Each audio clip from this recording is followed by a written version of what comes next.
Buenos días, buenas tardes y buenas noches a todas las personas que nos están sintonizando el día de hoy. Mi nombre es la psicóloga Judy Andino, actualmente con una especialidad clínica en el área de ansiedades, estrés y especialidad en parejas. El día de hoy tenemos un invitado muy especial desde España que nos podrá comentar acerca sobre el manejo del tiempo en crisis y que nos podrá servir esa información para implementarla en casa y desde nuestro hogar. Entonces, mucho gusto, Miquel Nadal, por estar el día de hoy con nosotros, compartiendo. Fantástico, Judith. Muy contento de estar aquí y sobre todo de unir algunas disciplinas que a veces parece que estén enojadas entre ellas, ¿no? Es como que el mundo clínico y el mundo de empresas como que no se pueden ver, están odiadas entre ellas, ¿no? Se quieren matar. Entonces yo creo que es interesante buscar la perspectiva combinada. Al final todo nos puede ayudar y cuando hablamos de psicología, lo más importante es que hablamos de las personas. Da igual el contexto, pero hablamos de las personas. Así que vamos a intentar ver un poco qué está pasando a nivel psicológico, sobre todo a nivel organizacional, a nivel personal. Y yo creo que, Judith, podemos dar algunas pistas prácticas para que la gente, sobre todo, se lleve material para casa y que puedan practicar ya. No sé si te parece esto. Claro, claro. Y voy a comenzar hablando sobre un tema que no, ya no es nada no convencional, y es hablar sobre la pandemia que a nivel nacional, a nivel de todo el país, siempre hemos estado viviendo sobre la pandemia y el COVID-19. Muchas personas estarán consultándonos cómo nos está afectando este tipo de pandemias en un brote psicológico. Y este brote psicológico comienza desde el pensamiento. Toda la parte de nuestro cerebro tiene la parte del pensamiento, motivaciones, no está activado a nivel de crisis y es cuando hace este tipo de brote a nivel de ansiedades y estrés. Entonces, para saber diferenciar la ansiedad es aquel momento en el cual yo me encuentro ante una situación y me anticipo ante un hecho, me anticipo ante una realidad y realmente no sé cómo actuar. Mi cuerpo se paraliza y es cuando empiezo a sentir dolores de cabeza, dolores musculares, tensiones, llanto, voz seca.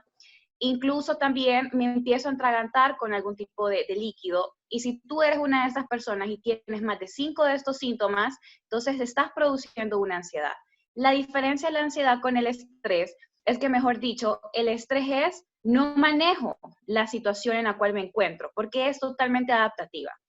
La parte de la ansiedad es más emocional. Entonces, por ende, la parte del estrés es, me encuentro un día lunes con 2 tipos de exámenes, tengo un proyecto que presentar por la noche, tengo una familia a la cual obviamente asistir y no me manejo con toda la situación. Aquí es cuando nos encontramos en una situación de crisis. ¿Cómo nos está afectando esto? Eso nos está afectando en diferentes tipos de ámbitos, tanto la parte personal, la parte escolar, la parte universitaria y laboral, que aquí me encantaría que me apoyaras en la parte laboral porque tú tienes la experiencia y que nos des algunos tips. Perfecto, Judith. Yo creo que hay un tema interesante y es que muchas personas que ya están sufriendo ansiedad y estrés en sus empresas, cuando estaban en las empresas es como que era diferente, porque al final formaba parte del contexto. Es decir, por ejemplo, cuando alguien estaba dentro de una empresa y tenía que mandar 50 informes, 50 reports el día siguiente, es como que ese estrés era lógico, era normal porque estabas dentro de la empresa. Lo que está pasando ahora es que habituándonos a los hábitos home office, es decir, estar trabajando desde casa, lo que nos pasa es que la gente empieza a sentir ese estrés y esa ansiedad dentro de casa. Y eso hasta ahora no había pasado, es decir, la gente lo que le pasaba es que estaba en el trabajo, es como que ahí se enojaban de todo, estaban todo el día cansados y cabreados con el resto de las personas, pero hasta que no llegaban a casa no se daban cuenta realmente de lo que les pasaba. Hoy en día es totalmente al revés, la gente está dentro. Entonces, este es un punto esencial. Entender que lo que te pasaba en la empresa es muy similar que lo que te está pasando ahora. La única diferencia y lo único que ha cambiado es el contexto. Y eso merece la pena destacarlo porque el contexto es clave en todo esto. Entonces, gestionar dónde estás es un punto esencial. Pero yendo un poquito más al detalle y sobre todo dando algunos tips prácticos, lo que nos está pasando ahora es que empiezan a haber muchísimas autoexigencias de las personas. Es decir, ahora la gente está en casa, está haciendo sus cosas y empieza a pensar en lo que debería estar haciendo. Es que debería estar formándome para ser un trabajador 4.0, es que mi empleo va a desaparecer, por lo tanto tengo que formarme más, tengo que aprender más sobre otros empleos, es que lo que estoy haciendo a lo mejor no es tan importante para mi empresa, es que el jefe no me llama nunca porque no considera que sea importante. Es decir, empezamos a tener un montón de pensamientos que muchas veces son irracionales porque no tienen ningún sentido. Al final nos lo inventamos nosotros o creemos que es así. Así que lo primero que le diría a las personas que están en su casa, lo más importante es no hagan autoexigencia. Es decir, no se piden ahora mismo conseguir lo que no habían conseguido hace unos meses o unos días. Hay gente que ahora quiere hacerlo todo, quiere acabar aquellos cursos de inglés que tenía pendientes, quiere hacer aquellos cursos de empatía, de inteligencia emocional que tenía pendientes también, quiere ver todos los videos que están en YouTube sobre cómo utilizar Microsoft Excel. Es decir, hay demasiadas cosas, la gente quiere terminarlo todo. Y entonces yo creo, no sé si estarás de acuerdo con esto, Judith, hay un tema de autoexigencia. Es como que el hecho de estar en casa nos obliga a tener que hacer cosas. Hay que ver todas las series que puedas, hay que ver todas las películas que quieras. Es decir, queremos hacer demasiadas cosas. En cambio, si nos paramos a pensar lo que hacíamos hace unos meses, a lo mejor no teníamos esa intensidad. Pero parece ser que el estar en casa es como que te obligas a reinventarte, a todo el día estar introspeccionarte, buscar soluciones dentro de uno mismo, que está bien, pero a lo mejor no hace falta forzarse a ello. No sé qué dirías en este aspecto, Judith, porque creo que es un tema interesante y hay mucha gente que se fustiga interiormente pensando que lo que está pensando ahora es lo tiene que hacer sí o sí, porque si no, pues será una mala empresa, una mala trabajadora, un mal esposo, una mala esposa, etcétera, ¿no? Claro, me encanta que tocaste un tema muy importante, bueno, varios, y son varias palabras claves siempre dentro de nuestra área laboral. Es la parte de reinventarse, ser una distinta persona, ver el panorama, ver que esta situación de crisis para nosotros puede ser rotundamente ganadora porque podemos sacar a provecho diferentes fortalezas y darnos cuenta de que teníamos muchas habilidades que no sabíamos cocinar y ahora lo estamos aprendiendo, que estamos haciendo diferentes tipos de actividades y eso nos está sumando. También mencionabas un punto muy importante, es el pensamiento, aquellos tal vez pensamientos intrusivos que tenemos, alternativos, que aparecen en nuestra cabeza y cómo poder manejarlos sería lo más importante. Entonces, te lo retorno a ti.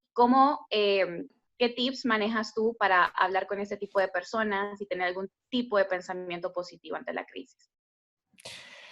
Sí, para mí hay un tema y es que hay que vivir la reinvención profesional, que eso está muy bien que todo el mundo se reinvente o busque estrategias nuevas, pero creo que hay que vivirlo desde la libertad y no desde la obligación.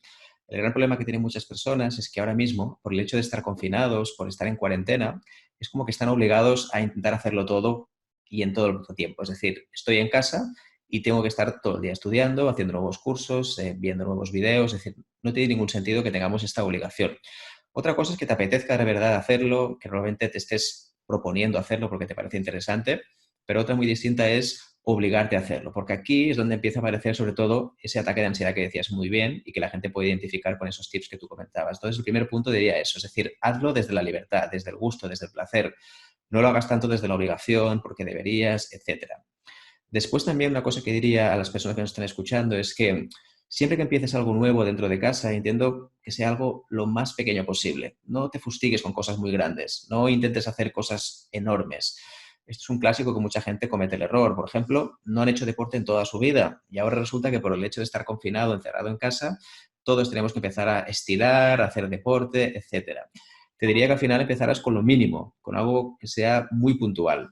Lo mismo pasa con todos aquellos cursos online que ahora mismo tu empresa, por ejemplo, te está dando de forma gratuita o que te has descargado de algún tipo de MOOC, de esos Massive, ¿no? Open Courses que te puedes descargar información y resulta que te los has descargado y piensas que tienes que cumplir con ellos porque tienes que hacerlos todos. No, pues simplemente elige uno de ellos, haz poco a poco, practica y después si ves que realmente te gusta y quieres saber más, pues avanza un poquito más rápido. Creo que es un punto clave.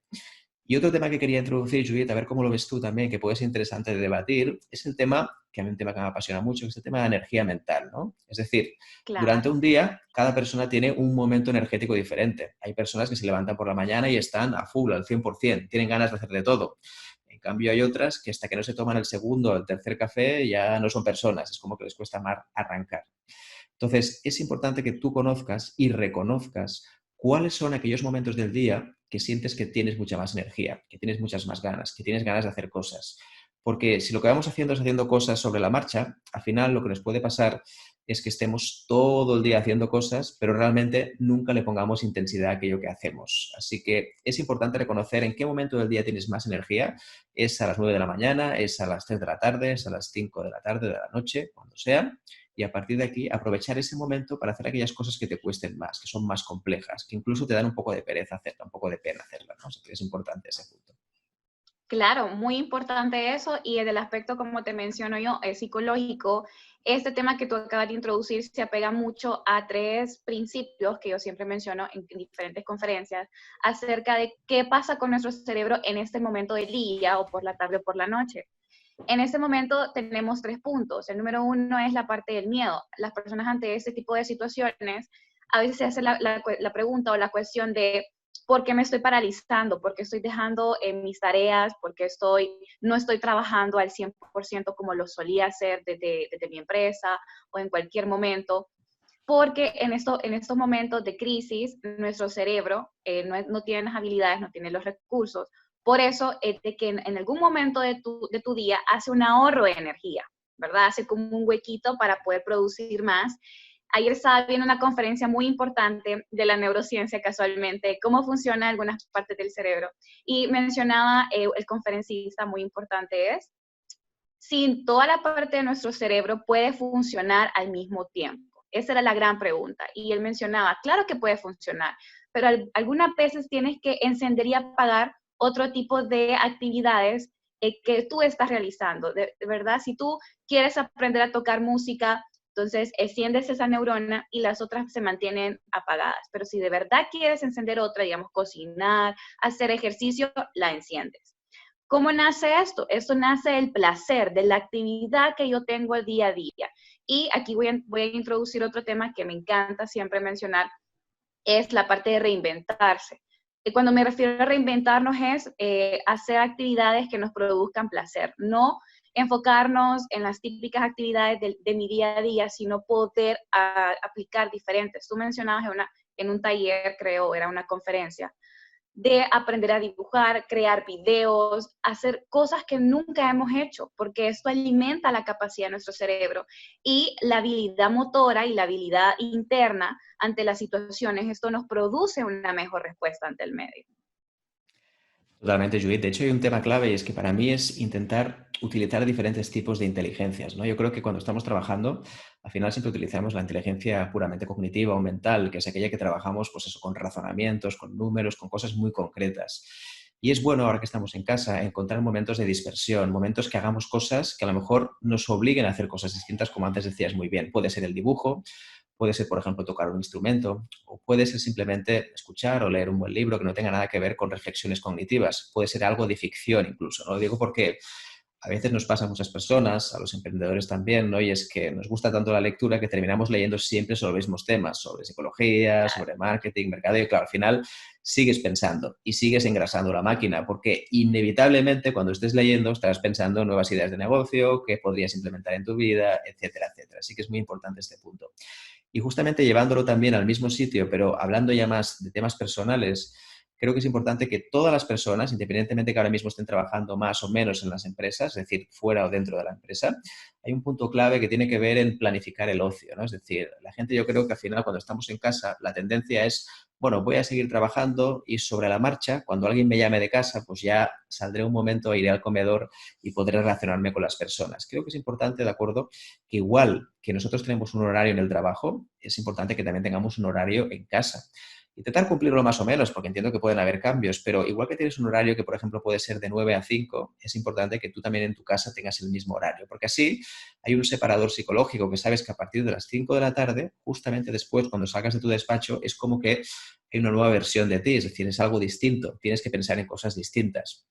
Y también es importante que en tu lista de tareas, igual que anotas que mañana tienes que presentar un informe muy importante para un cliente, igual que anotas que mañana tienes que revisar un documento que te pasó un cliente, también es importante que anotes cosas relacionadas contigo. Pues si estás practicando a tocar el piano, es importante que lo pongas también, tocar el piano. Importante este tema porque al final muchas veces nos pasa, Judith, no sé si estás de acuerdo conmigo, que anotamos todo lo que tenga que ver con lo profesional, es como casi obligatorio porque no se nos puede pasar, no vaya a ser, pero en cambio, a nivel personal claro. es como que no está igual, bueno, ya lo haremos, ¿no? Vale, lo tengo en la cabeza, lo voy a hacer, ¿no? Incluso, además de que son tus aficiones personales, también puedes anotar cosas relacionadas a llamar a ciertas personas, amigos, familiares, gente importante para ti. Creo que es interesante que esto esté escrito en algún sitio, porque a mí me gusta decir que si no está escrito, pues no existe. Claro, muy excelente. La verdad es que yo siempre lo recomiendo en clínica, más a los pacientes, que cuando tú te quieras aplicar algún tipo de técnica o tú quieras orientarte y centrarte entre lo urgente y lo importante, lo planifiques y lo pongas en algún papel en cualquier momento del día, por las noches, en donde tú puedas plasmar tus ideas y realmente esto es esencial, es un objetivo, es una introspección a nivel, una autoexploración como persona y decir, hey, realmente esto me está sucediendo, ¿cómo lo puedo cambiar? Aquí me encantaría brindarte un tip, a las personas se los estoy mencionando, es crear un cronograma de actividades y con eso me refiero crear un cronograma mensual de las actividades que necesito hacer semanalmente. Entonces, hacemos un blog de notas, creamos nuestras actividades, por ejemplo, me dedico un día a cocinar y siempre pongo el ejemplo, cocinar pastas, cocinar algo que te guste, algo rico. Otro podría ser ver películas, otro día hacer una noche de cine, una noche de karaoke, de cócteles, o sea, hay que ser innovador. Y tú te pones con tu pareja, te pones con tu familia y dices, los lunes y los martes yo decido cocinar, miércoles y jueves decidimos hacer ejercicio. Y así nos vamos planificando en nuestro día. Y yo siempre estoy diciendo, hagan ejercicio 30 minutos al día, las personas que sufren ansiedad y estrés, y el ejercicio que más les está ayudando es el cardio por las mañanas, porque libera diferentes tipos de endorfinas, diferentes tipos de hormonas y mecanismos que al final del día hacen de que estas personas puedan dormir sus 8 horas. Claro está, no consumir ningún tipo de alimento por las noches que les provoque esta hipervigilancia y de estar 24/7 alertas. Entonces, para mí un tip muy importante es crear un cronograma. No sé qué piensas. Sí, evidentemente al final hay que visualizar, ¿no? Nos va muy bien el hecho de tener las actividades porque sabemos así qué es lo que tenemos que hacer. Yo como siempre diría que depende de la persona. Hay gente que necesita algo muy visual, otros son más de escribir, otros son más... Depende. Yo creo que está genial. Es decir, al final la alternativa dependerá mucho de la persona, pero totalmente de acuerdo que la gente necesita algo visual. Y por último, me gustaría comentar alguna cosa también que tiene que ver con esta organización diaria que hacemos. Y es que una de las cosas que más se nos olvida en el ajetreo diario es justamente eliminar cosas de nuestra vida. Es decir, cuando hablamos de eliminar, nos referimos un poco a dejar ir, ¿no? Creo que hay demasiado miedo todavía a aferrarse a aquellas tareas y proyectos que parecen que tengas que hacerlos sí o sí, que seas obligado, cuando realmente no lo es. Y creo que ahora, que estamos todos en cuarentena y que tenemos que estar más o menos pendiente de lo que hacemos, es un muy buen momento para eliminar ciertas cosas. Incluso la situación actual nos está forzando, porque lo que está pasando hoy es que tenemos un montón de cosas, muchísimas cosas pendientes, pero hay cosas que técnicamente no podemos hacer porque no podemos ir a la calle a hacerlas. Entonces, es un excelente momento para darnos cuenta que todas aquellas listas de cosas que teníamos, de proyectos, de historias, que ahora mismo decidamos por una vez por todas eliminarlas, posponerlas, pero que se alejen un poco de ti. ¿Por qué? Yo lo veo mucho con mis clientes, ¿no? Al final hablo con muchas personas y la tendencia es en ir acumulando tareas tras semana. Es decir, cada semana yo voy acumulando las tareas de semana a la próxima y al final cada semana tengo como 100, 200 ítems para poder gestionar. Es una locura, no tiene ningún sentido. Hay que hacer una especie de reset, ¿no? Y este reset necesita obviamente que nosotros nos pongamos un día. Así que una cosa que siempre recomiendo y que para mí es muy importante es que en tu lista de tareas semanal, donde anotes las cosas que vas a hacer esta semana, anotes justamente una tarea que sea para eliminar cosas. Dedícate, no sé, 10, 15 minutos a la semana para poder eliminar cosas y sobre todo hacer un vaciado mental, porque cuando ves cosas, aunque parece que estén ahí en tu escritorio, que estén ahí en tu nube, todo esto te llama la atención, porque cada cosa te está comunicando algo, te está comunicando que este archivo no debería ir aquí, este papel tampoco es tuyo porque resulta que es de otra persona que se lo tienes que devolver, este libro que está ahí está prestado, por lo tanto tendrías que devolvérselo a otra persona. Es decir, hay que hacer un poco de limpieza, tanto a nivel de escritorio, de tareas, como obviamente a nivel de casa, ¿no? Es un excelente momento para deshacerse de cosas, ya que tenemos que pasar tantos días en casa, pues seguramente es un buen momento para poder eliminar cosas, ¿no? Muy buen tip. La verdad tengo uno también para ti, no sé si lo aplicas en el área empresarial o como tú le llames. Es, como te había mencionado, separar lo urgente y de lo importante. Siempre, incluso a mis clientes, a pacientes, lo menciono es, poder hacer un tip. Primero sería hacer. ¿Qué tareas son prioritarias y necesito hacer que generan un impacto, digamos, a nivel de empresa y que eso puede repercutir en otros procesos? Entonces, lo primero es priorizar. El segundo es que si se nos van agregando este tipo de tareas, se van agregando en el transcurso del proceso, deleguémoslas. Por favor, siempre hagámoslo, porque realmente no podemos con todo, necesitamos siempre ayuda y a veces queremos ser autosuficientes porque manejamos el tema, porque tengo este título, porque tengo 2 trabajos y de verdad quiero ganarme la amabilidad de las personas y esa parte del gracias, un de nada. Pero realmente lo más satisfactorio es poder cumplir con tus tareas a tiempo. El tercer tip sería planifiquemos. Tareas que deben planificarse o se volverán urgentes. ¿Por qué? Porque si nosotros vamos agregando a la bolsa y vamos agregando, esta bolsa va a llegar en un momento en que no va a aguantar más. Entonces, lo más importante sería planificar qué es lo importante y lo de interés para mí para poder presentarlo. Y lo demás puedo planificarlo un lunes, un martes, en una hora en específica. Y el último punto, el número 4, sería eliminar, como tú dices, eliminar aquellas tareas que se volverán tipo 3. Es decir, tareas que no nos restan importancia y que no va a retrasar el proceso. Perfecto, sí, sí, la matriz de importancia e urgencia. Creo que en las empresas, especialmente a nivel personal, lo que comentabas, encaja súper bien. A nivel de empresa, suele haber un inconveniente, es que la palabra importancia, a no ser que la tengan muy bien definida, es como muy líquida, ¿no? Es decir, me explico. Lo que pasa en algunas empresas es que la urgencia está clara, porque al final hay que presentarlo mañana a las 9 de la mañana, por lo tanto hay que hacerlo sí o sí. Pero a nivel de importancia, hay que hacer muchos ejercicios con el equipo para que la gente entienda que es importante. Es decir, al final cada persona piensa que lo suyo es lo más importante y cada cliente te va a decir que lo suyo es lo más importante. No recuerdo ningún cliente que te diga, no, no, lo mío que te voy a enviar, no te preocupes, envíamelo la semana siguiente. Entonces, en ese aspecto sí que es verdad que hay que trabajar mucho esa parte, ¿no? Nosotros incluso añadimos como un criterio que era bastante similar a la importancia, que era el tema del impacto. Impacto nos referíamos a esto se puede medir de alguna manera y no hace falta que sea numérico, puede ser también a nivel personal. Voy a poner algunos ejemplos, ¿no? Hay proyectos que la gente puede decir son importantes, pero ¿importantes en qué base? Pues mira, son importantes porque si firmamos hoy, pues mañana vamos a generar un contrato de 10 millones de dólares. Bueno, es un impacto, es algo medible, es algo fácil para todo el mundo. Entonces, si el equipo ve que esto es un proyecto de 10 millones de dólares, obviamente lo va a dejar todo y va a ponerse a ese proyecto. En cambio, también podríamos hablar que en vez de los millones de dólares o de euros, de la moneda que sea, también es importante el impacto humano que puede tener. Por ejemplo, si no hacemos esto, podemos tener bajas en la empresa, podemos tener accidentes en la empresa, podemos tener conflictos en la empresa, puede hacer que el equipo esté descohesionado.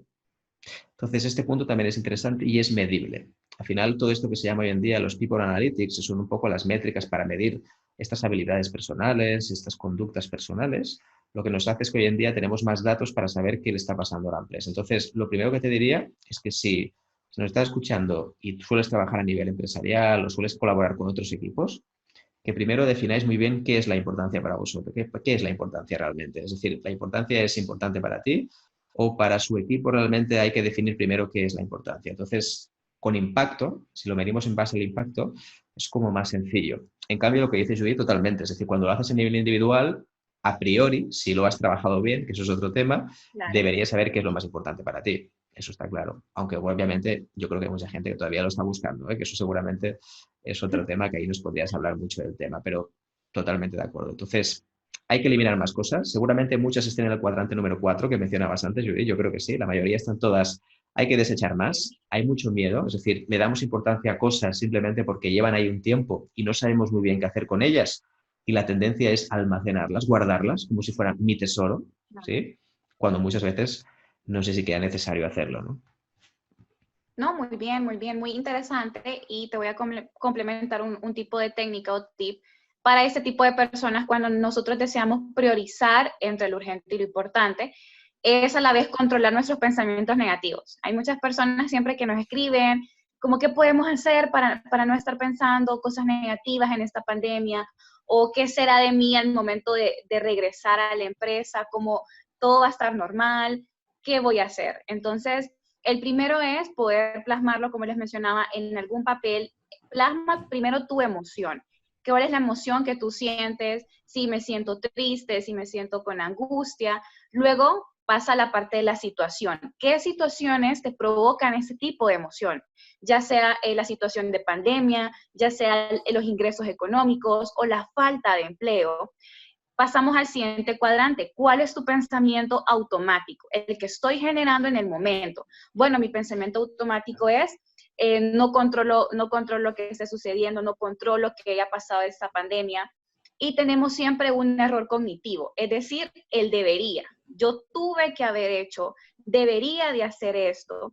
Y plasmar también en el último cuadrante nuestro pensamiento positivo. De verdad, esta técnica nos va a ayudar a nosotros a hacer una autoexploración de manera interna y poder ver en qué estamos fallando y leer nuestro pensamiento positivo y decir, realmente yo debería de estar pensando así. Y así podemos estar todos los días. No, perfecto, Judith. Yo creo que la técnica que has dicho, mucha gente debería tomar nota ahora mismo y todas aquellas cosas que les vienen a la cabeza de cómo está la situación actual.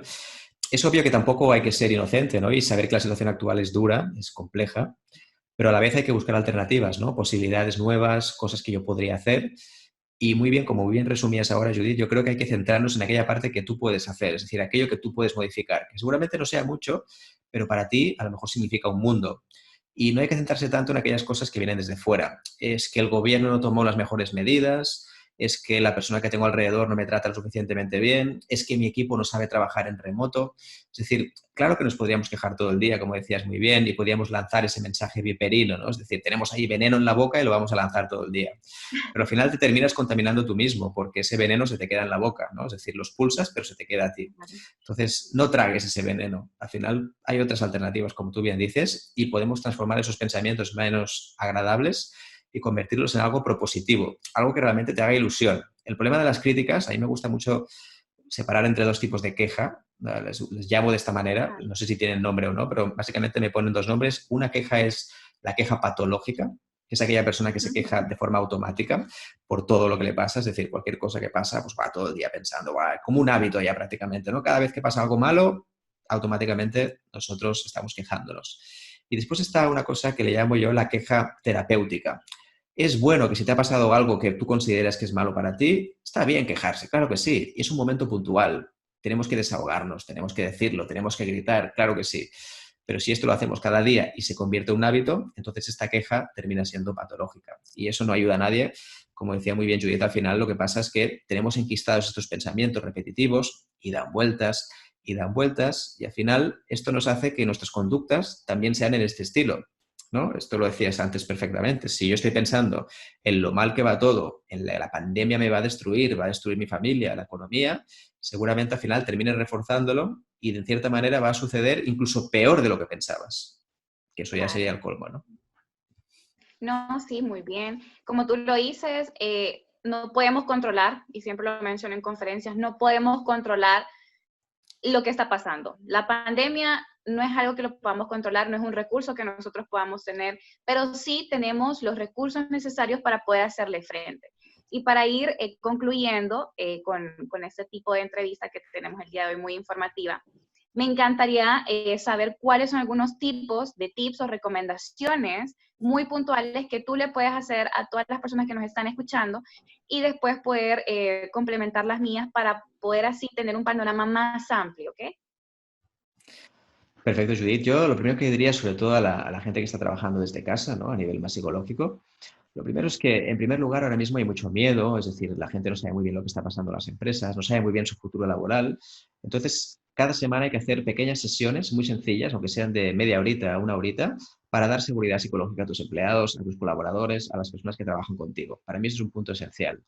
Creo que a veces pecamos mucho las empresas de que solo hacemos reuniones a nivel, bueno, técnico, hay que solucionar dudas, incidencias, pero hablas realmente de sentimientos, hablas de cómo te sientes en esta situación, qué problemas tienes en casa, qué obstáculos hay.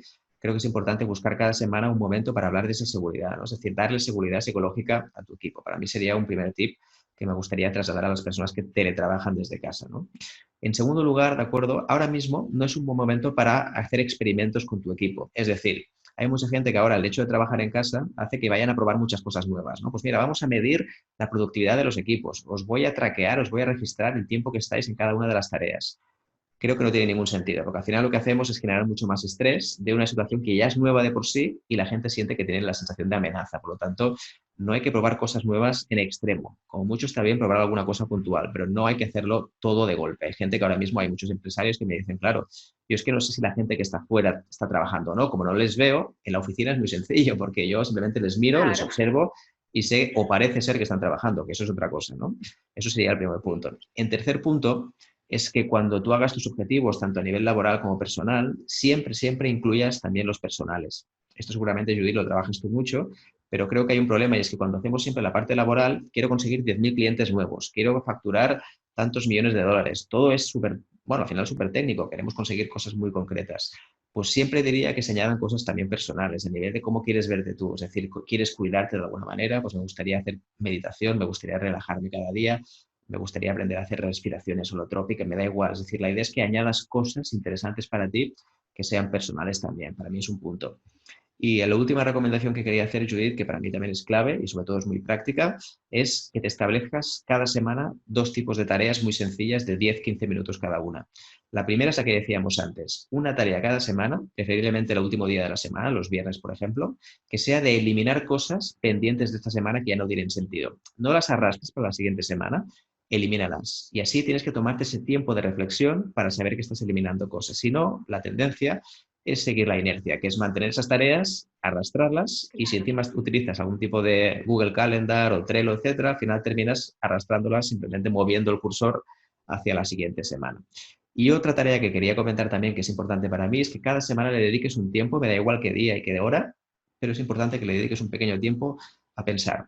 10-15 minutos, si quieres más, perfecto, pero cuesta pararse y pensar. Yo creo que al final lo que hacemos todos por inercia, vamos en piloto automático.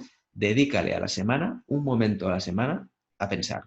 Pero esto tienes que anotártelo también en la agenda, porque si no está en la agenda, esto no existe. Así que es importante que aparezca ahí en algún sitio. Entonces, estos serían algunos tips, Judith, pero seguro que tú puedes complementar con muchos más.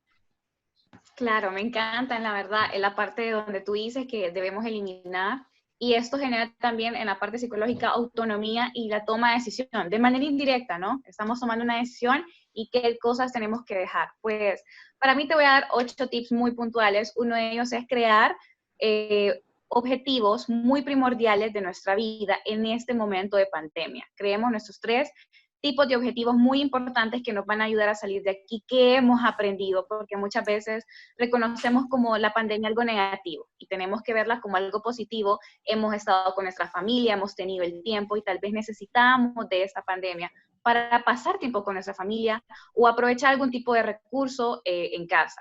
El segundo son manejar y controlar aquellos pensamientos negativos o intrusivos, que como antes lo mencionábamos, brindábamos diferentes tipos de técnicas para esto. Número 3, identificar cuáles son mis situaciones de estrés. ¿En qué momento me siento yo más estresado en el día? ¿Cuántas horas me está durando esto? ¿Con qué frecuencia? ¿Y qué siento yo realmente? Número 4 es crear diferentes rutinas. Ustedes necesitan hacer un cronograma de actividades. Si son muy visuales, pueden imprimir. Hay diferentes tipos de aplicaciones donde descargan tu, tu parte de cronograma mensual y puedes ir haciendo tus anotaciones. Número 5, crear vínculos sociales. Y me vas a decir, bueno, realmente qué vínculo social, ahorita no podemos salir, pero dentro de casa lo podemos crear. Podemos hablar entre las familias, con nuestra pareja o con nuestros niños. Número 6 sería mantener tu mente activa con nuevas ideas, nuevas actividades. Si te gusta tocar guitarra, hazlo, escucha música, hace yoga, meditación, entre otros. Número 7, ten una dieta saludable. Esto es muy importante en proteínas, también la parte de carbohidratos y siempre haciendo la parte de un equilibrio. Y el último tip, que es el número 8, sería poder planificar nuestras horas para poder dormir. Sé que ahorita tenemos teletrabajo y podemos estar muy expensas de esto, pero necesitamos nuestro tiempo fuera. Eso sería todo. Genial, yo creo que hay muchísima información, ¿eh? La idea sería ¿no? revisitar otra vez este video y poder observar a ver qué cosas Claro. puedo practicar. La idea es que todas las personas que nos estén escuchando, obviamente que no lo hagan todo, que lo hagan poquito a poquito, prueben alguna cosa y si les funciona, pues adelante. Siempre decimos que nadie nos crea, que esto que estamos diciendo al final son pequeñas estrategias nuestras, que algunas han sido más probadas que otras, pero lo importante es que lo pruebes tú. Si lo pruebas tú y te funciona, nosotros estaremos súper satisfechos de que te pueda funcionar también.